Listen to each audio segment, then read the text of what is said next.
स्वागत है आपका मेरे चैनल कॉमर्स गुरुजी पर। गुरुजी आपके लिए लेके आए आज इशू ऑफ डिबेंचर्स का पार्ट 1 यानी कि पहली वीडियो। ओके, बहुत दिनों से बच्चे कह रहे थे सर इशू ऑफ डिबेंचर चालू करिए, इशू ऑफ डिबेंचर चालू करिए, तो मैंने कहा ओके इशू ऑफ डिबेंचर भी चालू करते हैं। इससे पहले एक बात ध्यान रखना बेटा, इशू ऑफ डिबेंचर चालू हो रहा है इसका मतलब ये नहीं कि हमारा एनपीओ नहीं आएगा, शेयर्स नहीं आएगा, यानी कि अब क्या है कि आपका डिबेंचर भी स्टार्ट होगा और इस मंथ के एंड तक यानी कि अपना सितंबर के एंड तक आपका एनपीओ फिनिश हो जाएगा और इशू ऑफ शेयर्स फिनिश हो जाएगा। तो चलिए बेटा बिना किसी विलंब के चालू करते हैं। सबसे पहले इशू ऑफ डिबेंचर्स, इससे पहले हमने पढ़ा था इशू ऑफ शेयर्स। तो देखो बेटा, शेयर्स और डिबेंचर्स होता क्या है। शेयर्स कंपनी क्यों निकाल रही थी? क्योंकि कंपनी को क्या है, पैसे की जरूरत थी, अपनी कैपिटल रेज करनी थी। कंपनी क्या करेगी सर, कंपनी को पैसा चाहिए, कंपनी बेचारी कह रही है कि हमें बिजनेस करना है, उसके में पैसे की जरूरत है, तो उन्होंने शेयर्स निकाल दिए थे। ठीक है सर, शेयर्स तो हमें समझ में आए। सर डिबेंचर्स क्या है? डिबेंचर्स भी एक सर्टिफिकेट है। क्या है सर? डिबेंचर भी एक तरीके का सर्टिफिकेट है जो कंपनी द्वारा इशू किया जाता है। किस चीज के लिए? किसी से पैसे उधार लेने के लिए। क्या है डिबेंचर सर? कि डिबेंचर्स एक तरीके का ऐसा सर्टिफिकेट होता है जो कंपनी द्वारा इशू करा जा रहा है। क्यों? क्योंकि कंपनी पैसे उधार ले रही है लॉन्ग टर्म बेसिस पे। सर इसका मतलब ये है कि डिबेंचर्स लेने के बाद हमें डिबेंचर्स का पेमेंट भी करना पड़ेगा।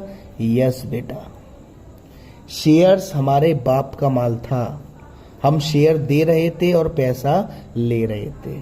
डिबेंचर्स हमारा एक कंपनी का ऐसा सर्टिफिकेट है जिसे हम दूसरे को देकर पैसा उधार ले सकते हैं, लेकिन कुछ टाइम बाद हमें इसका पैसा देना पड़ेगा। सर वो टाइम क्या होता है कि 10 साल से ज्यादा लेकिन 30 साल से कम, यानी कि पेमेंट हमें कब करना पड़ेगा? 10 साल से ज्यादा लेकिन 30 साल से कम। तो क्या है डिबेंचर बेटा, एक और बार समझिए कि सर डिबेंचर एक तरीके का सर्टिफिकेट है जो कंपनी इशूड करती है पैसा लेने के लिए, और जब टाइम आएगा तो कंपनी को पैसा देना पड़ेगा विद इंटरेस्ट। तो इसमें जो इंटरेस्ट है वो तो देनी पड़ती है हर 6 मंथ बाद, यानी कि हर 6 महीने बाद हमें डिबेंचर की जो इंटरेस्ट होगी वो देनी पड़ेगी। मान लो ये हमारा एक डिबेंचर का सर्टिफिकेट है, कंपनी के द्वारा इशू करा गया है, तो इस डिबेंचर में लिखा होगा कितने डिबेंचर लिए हैं, कब पेमेंट करना है, कितनी इंटरेस्ट है। एक चीज, कंपनी चाहे घाटे में रहे, कंपनी चाहे फायदे में रहे, सर डिबेंचर का पेमेंट तो करना ही पड़ेगा। यानी कि सर डिबेंचर का सर्टिफिकेट बताता है कि साहब मैं ये इतना पैसा जो लेके आया हूं फलाने व्यक्ति से, फलानी बैंक से लेके आया हूं, इतने टाइम बाद मुझे पैसा देना पड़ेगा विद इंटरेस्ट। इंटरेस्ट आपकी 6 मंथ बाद देनी पड़ेगी, और आपके जो डिबेंचर्स का पेमेंट है वो आफ्टर 10 ईयर्स, लेकिन नॉट एक्सीड 30 ईयर्स। यहां तक कोई दिक्कत? मेरे बच्चों को कोई दिक्कत नहीं है। तो सर अब इसके बारे में हम थोड़ा डीपली पढ़ेंगे। शेयर और डिबेंचर दोनों के बारे में डिफरेंस स्टार्ट कर ही दिया है, तो जरा बारी बारी से मुझे एक बार समझा दो सर कि मैं डिबेंचर में और शेयर में भटक ना जाऊं। बेटा देखो, जो आपका डिबेंचर्स का चैप्टर है वो आपका 80% जो एंट्रीज वगैरह करेंगे वो सेम रहेगा, लेकिन अपने आप में बहुत डिफरेंस है। क्या डिफरेंस है? कि जो शेयर होता है वो हमारी कंपनी की कैपिटल का हिस्सा है, कंपनी की कैपिटल का हिस्सा है, और जिन लोगों ने ये शेयर लिए हैं वो हमारे कौन कहलाते हैं सर? शेयर होल्डर कहलाते हैं, और वो कंपनी के ओनर कहलाते हैं। लेकिन सर ये डिबेंचर क्या है? डिबेंचर हमारा एक लोन का हिस्सा है। जिन्होंने डिबेंचर लिए हैं वो कंपनी के कौन हैं?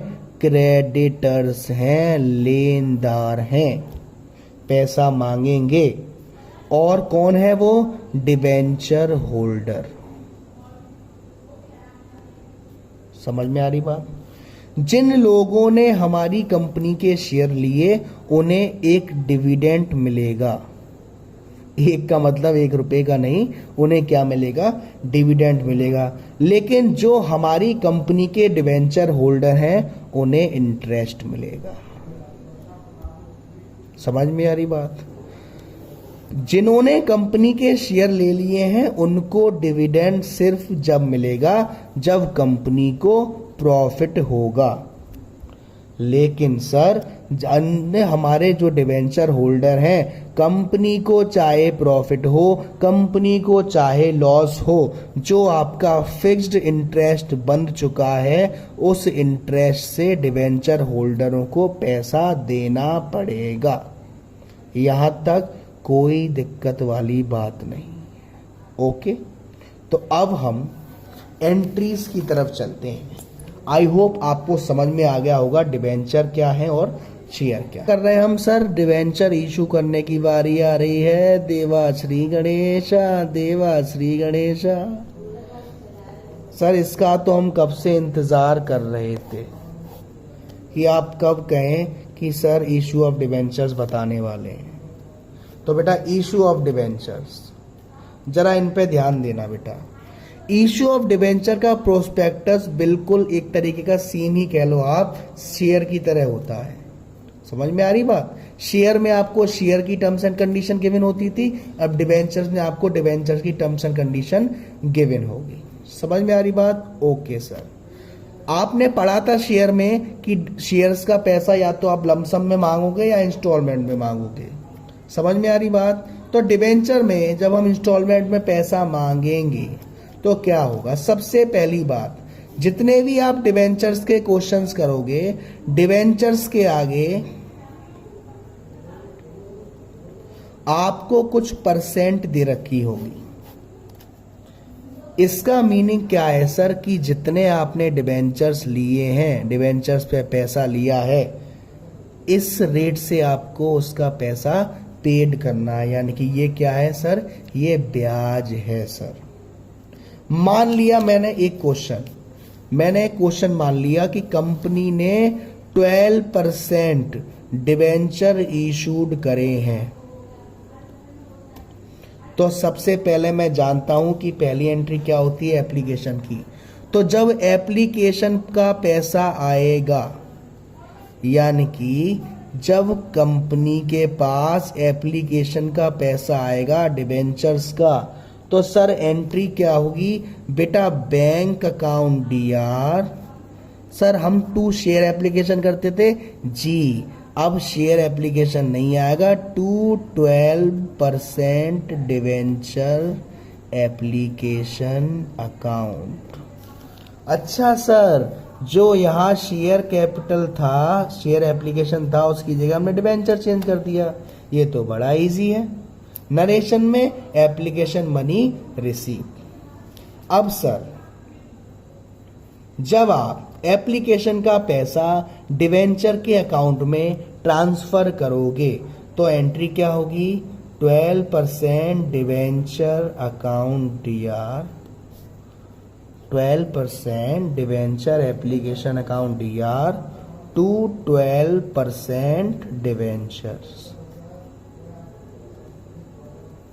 ओके सर, ये तो बहुत अच्छी बात है। जब आप वो पैसा रिफंड करोगे जो आपने मांगा नहीं था, ज्यादा आ गया, तो रिफंड की एंट्री सर उसमें क्या होती थी? Share application account DR to bank. इसमें क्या होगी? 12% debenture application account DR to bank on refund of debentures application. Okay sir, very good, अच्छे समझ में आ रहा है। फोर्थ क्या होगी सर? एडजस्ट कर लेते हैं हम। एडजस्ट की एंट्री क्या होती थी? Share allotment account DR to share application account DR to share allotment. इसमें क्या होगी बेटा? 12% debentures application account DR to 12% debenture allotment. I hope आपको इतनी एंट्री से थोड़ा बहुत समझ में आ गया होगा। अब हम आपके सामने अनसॉल्व स्टार्ट करते हैं 1 बाय 1। क्वेश्चन नंबर 1 से स्टार्टिंग करते हैं। देखो बेटा, X limited issued 2000 15% debenture of 100 each at par. X limited company ने 2000 15% डिवेंचर्स करे, यानी कि 15% क्या है इंटरेस्ट 100 ईच। पेबल है 25 एप्लीकेशन पर, 25 allotment, 50 first call and final call. Okay, application कितने की आ गई 3000 डिवेंचर, क्योंकि सर हमें 3000 डिवेंचर चाहिए, यानी कि 1000 ज्यादा। Application for 1600 debenture were accepted in full. देखो बेटा, पहले टेबल देख लेंगे एक छोटी सी। जिन्होंने 1600 डिवेंचर्स मांगे थे उनको 1600 दे दिया। जिन लोगों ने 600 डिवेंचर्स मांगे थे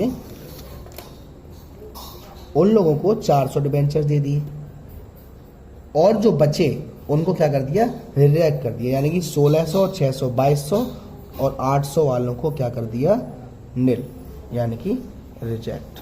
तो ये 2000 और ये 3000। ओके, अब क्या करना है, all money due were receive asset final call on 100 debenture, यानी कि फाइनल कॉल पर 100 डिवेंचर का पैसा। पहली एंट्री क्या होगी बेटा, bank account DR to 15% debenture application account. ठीक है ना बेटा, पहली एंट्री कितने से होगी सर, 3000 इंटू 25। तो 3000 इंटू 25 करोगे 75,000।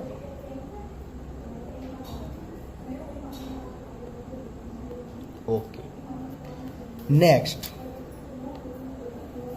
एंट्री क्या होगी बेटा, 15% debenture application account. 15% debenture application account DR। बेटा रिजेक्ट भी किया है तो पहले तो 15% डिवेंचर्स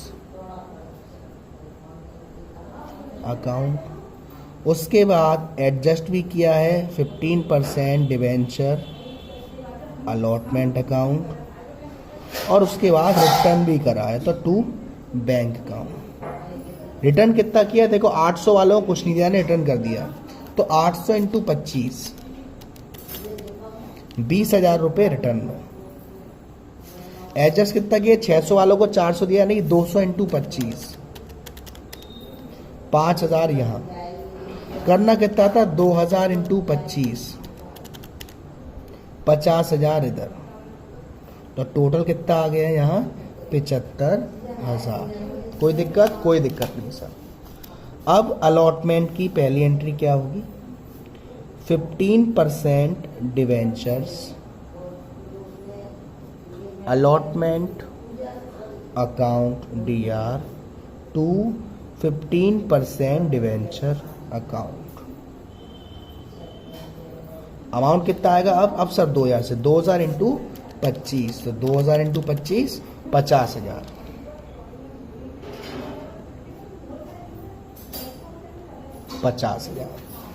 अलॉटमेंट की सेकंड एंट्री क्या होगी बेटा, सर बैंक अकाउंट DR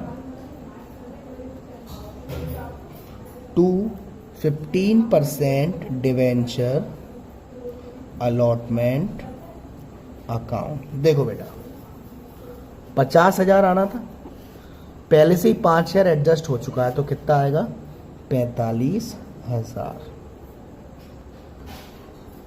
ठीक है ना, तो ये तो गई अलॉटमेंट की दोनों entry.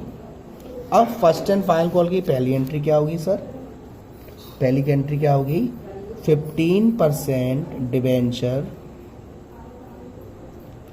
First and final call account DR to 15% debenture. ठीक है ना, कितना आना था बेटा, 2000 इंटू 50, तो 2000 इंटू 50 यानी कि 1,00,000 रुपए। ठीक है ना, लेकिन क्वेश्चन में 100 डिवेंचर का पैसा नहीं आया फाइनल कॉल पर, तो एंट्री क्या होगी बेटा, पहले एंट्री देखेंगे कि sir bank account DR to 15% debenture first and final call. बेटा 2000 शेयर्स थे जिनमें से 100 शेयर का पैसा नहीं आया, सॉरी शेयर का करके आदत पड़ी शेयर की। 2000 डिवेंचर्स थे जिनमें से 100 डिवेंचर्स का पैसा नहीं आया, यानी कि 1900 डिवेंचर्स का आया। तो 1900 इंटू 50 ये आया 95,000। तो बेटा ये तो एंट्री हो गई। अब हम जरा एक कैश एट बैंक बना दें, क्योंकि आपके पहले क्वेश्चन में जो आंसर है वो कैश एट बैंक में भी दे रखा है, यानी कि आपको कैश एट बैंक बनाना है। तो चलिए बना देते हैं। पापा वाला format, particular amount, particular amount,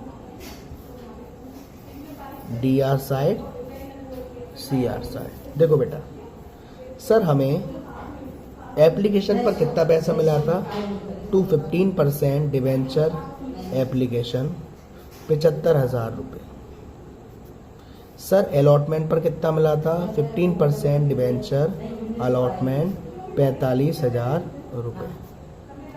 first and final call पर कितना पैसा मिला था, to 15% first and final call account कितना मिला था, 95,000 रुपये। अब मैं इन सबको जोड़ देता हूं तो बेटा 75,000 प्लस 45,000 प्लस 95,000, तो इधर का आ रहा है मेरा 2,15,000। और यहाँ पे हमने कुछ रिजेक्ट भी करा था, है ना, तो रिजेक्ट किया था। तो बाय 15% डिवेंचर एप्लीकेशन अकाउंट 20,000 रुपये। तो बाय बैलेंस मेरा कितना आएगा कैश एट बैंक में, 2,15,000 में से 20,000 माइनस 1,95,000। तो आंसर देखते हैं बेटा हम लोग। कैश एट बैंक कितना है हमारा, 1,95,000। सेकंड क्या कह रहा है sir, Balaji limited issue 10,000 13% debenture. Okay sir, of 100 is payable as follows, यानी कि बालाजी लिमिटेड ने 10,000 13% डिवेंचर करें 100 ईच इशू पर। पेबल है ऐसे 20 एप्लीकेशन पर, 30 अलॉटमेंट पर, 50 फर्स्ट एंड फाइनल कॉल पर। ओके, सारे डिवेंचर जो अप्लाइड करे थे हो गया। अजय जिसको 300 डिवेंचर दिए थे उसने सारा का सारा पैसा अपना अलॉटमेंट पर दे दिया। Whereas Vijay the holder of 200 debenture failed to pay the allotment and final call, pass entries. Okay बेटा क्लियर लिख लेता हूं ताकि करने में आसानी रहे। 13% डिवेंचर्स हैं, 10,000 इशूड करें, 20 एप्लीकेशन पर, 30 अलॉटमेंट पर और 50 फर्स्ट एंड फाइनल को। अजय जिसको 300 डिवेंचर दिए थे उसने सारा पैसा अलॉटमेंट पर दे दिया, यानी कि कॉल्स इन एडवांस। और विजय जिसको 200 डिवेंचर्स दिए थे उसने ना अलॉटमेंट का पैसा दिया ना फाइनल कॉल का। एंट्रीज पास करनी है। तो चलो बेटा अब देखेंगे जरा क्वेश्चन।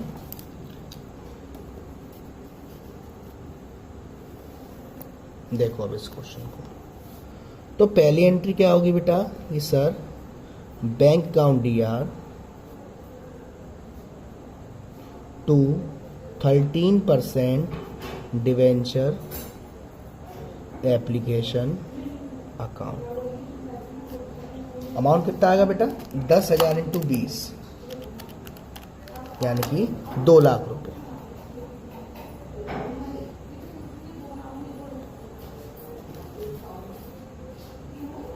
एप्लीकेशन की दूसरी एंट्री क्या होगी बेटा, 13% debentures application account DR to 13% debenture account. Amount 2 lakh ही आएगा। ये तो हमारी एप्लीकेशन की एंट्री हो गई। अब हम आए अलॉटमेंट पर। अलॉटमेंट की पहली एंट्री क्या होगी बेटा? 13% debentures allotment account DR to 13% debentures. 10,000 share से और अलॉटमेंट 30 की है, यानी कि 3 लाख। लेकिन सर अलॉटमेंट पर तो कॉल्स इन एडवांस भी है और कॉल्स इन एरियर भी है। तो बेटा मैं कॉल्स इन एरियर शो नहीं कर रहा, कॉल्स इन एडवांस मैं आपको शो कर रहा हूँ, ठीक है ना। तो देखो एंट्री क्या होगी बेटा? Bank account DR to 13% debenture allotment account और 2 कॉल्स इन एडवांस अकाउंट। देखो बेटा 300 डिबेंचर का पैसा उसने अलॉटमेंट पर ही दे दिया, यानी कि फर्स्ट एंड फाइनल कॉल पर देना था। तो 300 इंटू 50 देना था, तो 300 इंटू 50 ही दिया हुआ यहाँ पर। तो 300 इंटू 50 करूंगा मैं तो कितना आएगा? 15,000। यहां तक कोई दिक्कत नहीं? कोई दिक्कत नहीं सर। और 200 डिवेंचर का पैसा उसने अलॉटमेंट पर दिया नहीं, यानी कि 10,000 में से 200 माइनस करूंगा तो कितने डिवेंचर का पैसा आ रहा है? 9,800 इंटू 30, यानी कि 2,94,000। दोनों को जोड़ दूंगा मैं तो बैंक में कितने आएंगे? 3,09,000। ठीक है ना।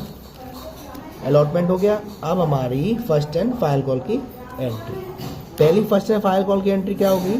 13% debenture first and final call account DR to 13% debentures. 10,000 into 50 सीधा सीधा दिख रहा है 5 लाख।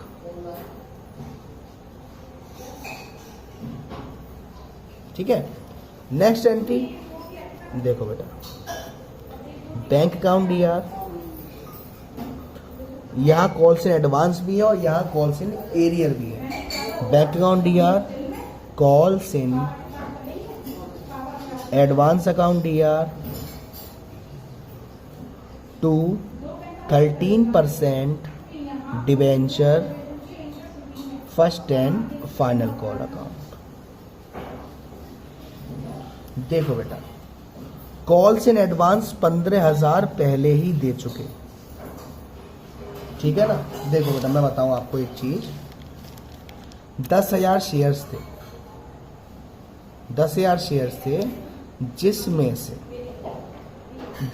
से 10,000 शेयर्स थे जिसमें से 300 शेयर का पैसा पहले ही दे चुके। यानी कितने शेयर का पैसा आना था? 9,700। और 200 शेयर का पैसा आया ही नहीं, यानी कितने शेयर का आना है? 9,500 शेयर का। ठीक है ना। तो यानी कि आप बैंक में क्या होगा? 9,500 इंटू कितना है बेटा आपका?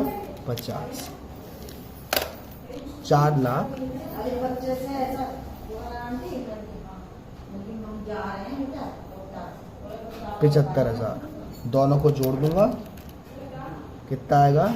4 लाख। सेकंड क्वेश्चन का कैश अकाउंट,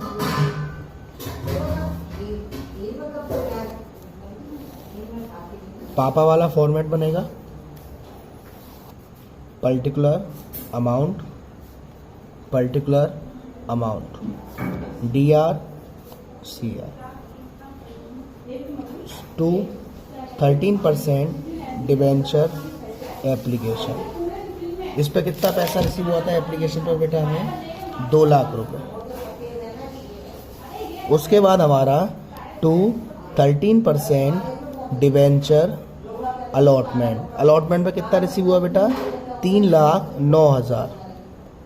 उसके बाद 13% फर्स्ट एंड फाइनल कॉल, उस पर कितना रिसीव हुआ? 4,75,000। अब इन तीनों को ऐड कर देते हैं तो 2 lakh plus 3,09,000 2 lakh plus 3,09,000 plus 4,75,000, तो ये आया 9,84,000। तो बाय बैलेंस या कैश एट बैंक कितना आया? 9,84,000। आंसर मैं दिखाता हूँ आपको सेकंड का, 9,84,000। तो बेटा आज से डिवेंचर्स भी चालू हो गया और क्वेश्चन नंबर 1 और क्वेश्चन नंबर 2 भी हो गया। चक दे फटे, रॉक कर देंगे बेटा। फटाफट ऐसे सपोर्ट करते रहना, लाइक करना, शेयर करना, सब्सक्राइब करना। गुरुजी का आशीर्वाद मिलेगा और मेंबरशिप मिलोगे तो और ज़्यादा मिलेगा।